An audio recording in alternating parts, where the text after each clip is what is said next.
everybody, I'm Beebs Kelley. Welcome to another fashion edition. The Clooney Foundation for Justice had their gala recently, and there was a red carpet with lots of glamorous celebrities in their beautiful evening gowns for us to take a look at today. First up, I have to acknowledge whoever put this together was super smart. The background is just white. Not too warm, not too cool, just nice, white, plain. It's textured, so there's interest, but it's not going to mess up anybody's outfits or pictures. So that was really nice, smart choice. Amal here looks spectacular. Now, she tends to lean a little bit more towards an inverted triangle. So she sometimes can look like her shoulders are her widest point. And so she is very smart to choose a dress that has a bit of a strap. And this V-neck that's almost a little bit of a sweetheart style V-neck adds interest, draws the eye into the center, preventing you from resting on her shoulder line, and helps elongate that vertical line for her as well at the same time. So it's a very smart choice and helps to balance her figure really nicely. She looks beautiful, it's elegant, it's classy. She's letting the bracelet and earrings be the star of the show, and they look really nice together. I really like Donatella Versace's dress here. This is beautiful. I love the silhouette of it. The draping is gorgeous, as you would expect from her. Charlotte Tilbury's looks okay. It almost looks a little tacky with the embellishments. But Doja Cat's dress is really nice. It's beautiful. It fits her nicely, except it looks like it's falling down a bit in the bust. I don't love that. It definitely looks like it's falling down and pulling apart. It needed to be a little bit more structured and in, because it's just creating an ill-fitting appearance around the bust line. But other than that, she looks really lovely here. I like her choice of jewelry as well. Emily Blunt and John Krasinski look perfect. His tux is right on point, but her dress is gorgeous. I absolutely love this. This neckline is really, really great for her. It's always a success. And these sort of curved necklines for the strapless dresses help combat that illusion that it's falling down. It's easier to get a better fit, and you don't have to worry about if you have a larger bust line, your boobs falling out or too much cleavage or weighing down the strapless dress, because it just offers more support.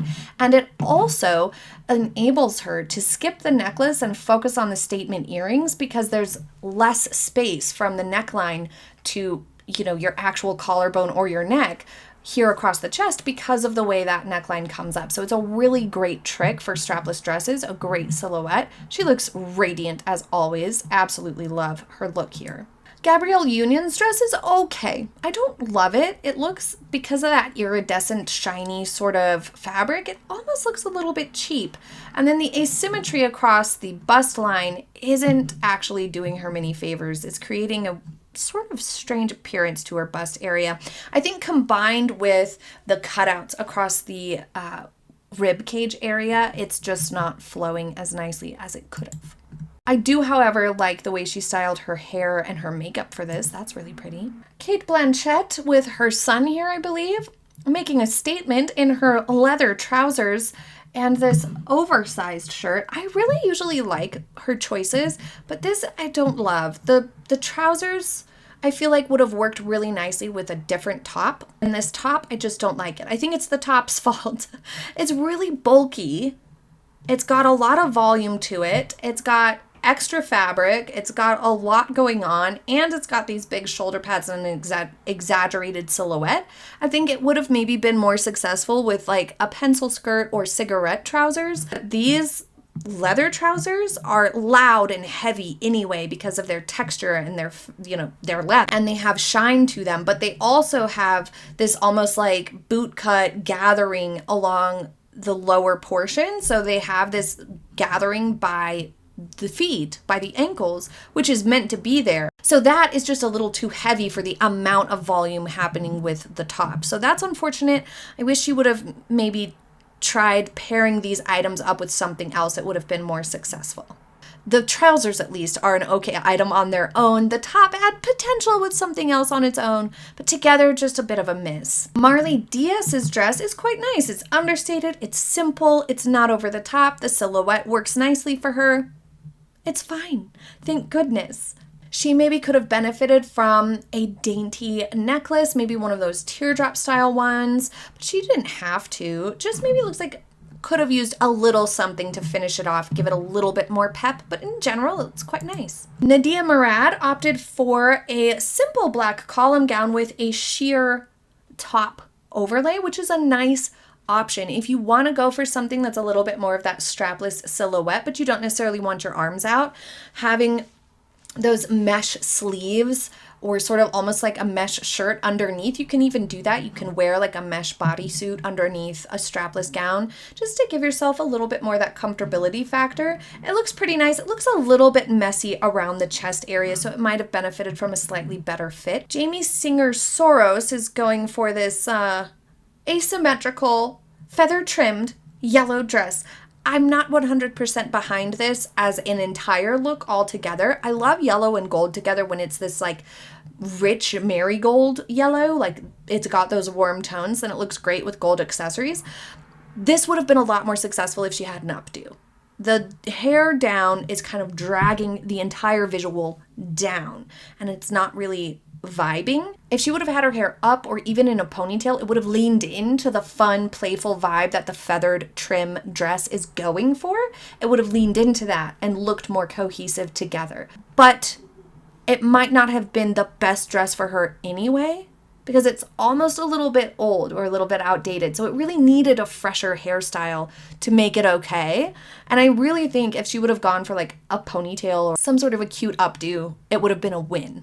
In a less successful option, we have Busy Phillips. This is a rather sculptural peplum style with a plain column skirt underneath, sort of a dress. I don't love it just as a piece itself. It's not that it's like horrible for her body type. She's quite tall, so she can get away with more structured or voluminous styles that are more interesting. It's just the way it's constructed and the design of it.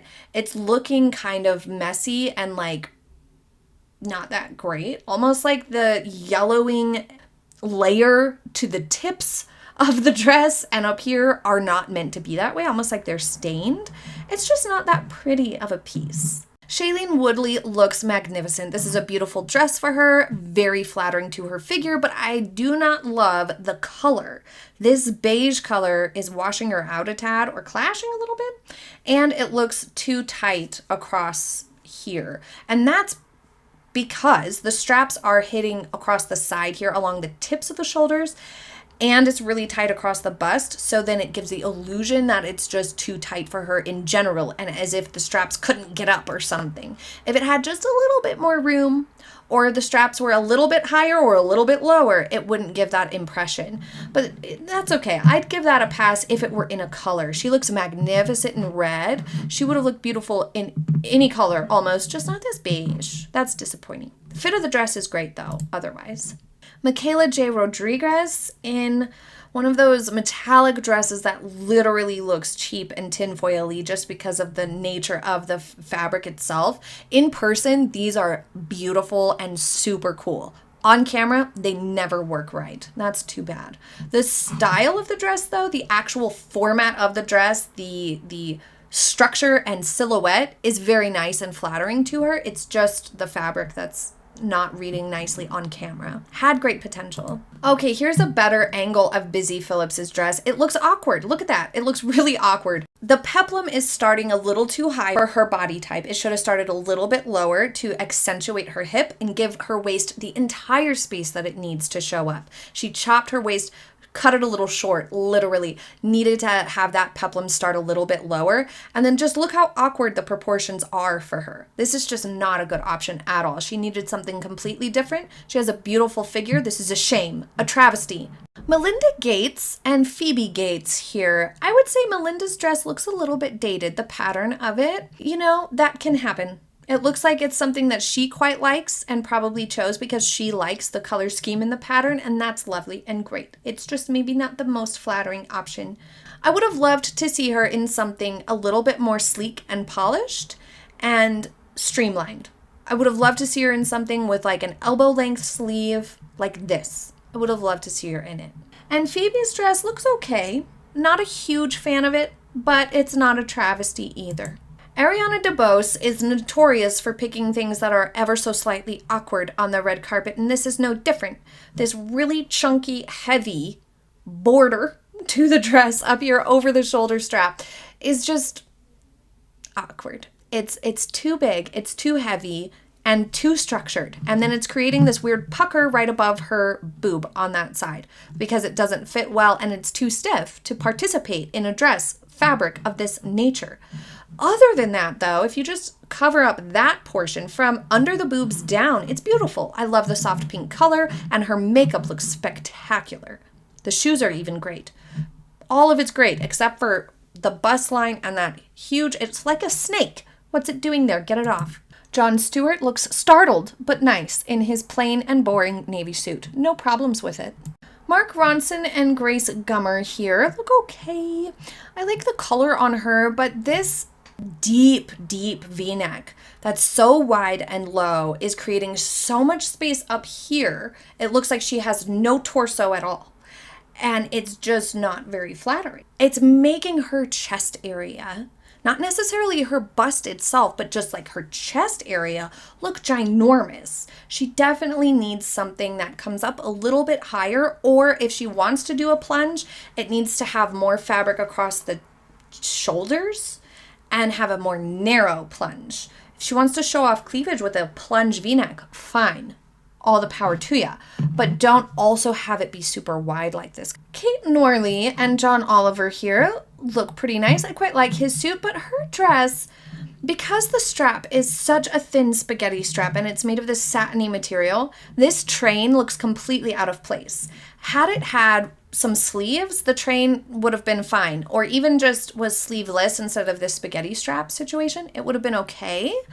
But the train just does not match with these tiny, skinny spaghetti straps here. It doesn't work. It doesn't flow together. They look mismatched. And it doesn't look to fit her bust line that great either. Sabrina Elba is so fabulous. She looks beautiful and carries clothes so well. And this is no different. This is a really gorgeous dress. It's a bit sheer across the bust line, but it accentuates her waistline. Her figure looks beautiful.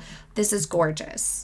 Absolutely gorgeous. It is creating a really big chest area, especially because the mesh almost seemed to just elongate the entire upper body portion. So it is a little bit of a big proportion up here, a lot of visual weight up here compared to the dress itself. It could have maybe been balanced out by a slightly fuller skirt or just slightly more fabric across the upper body area. If you're already having sheerness across here, you don't necessarily also need it to be the most dramatically big wide V-neck. Also, just my opinion.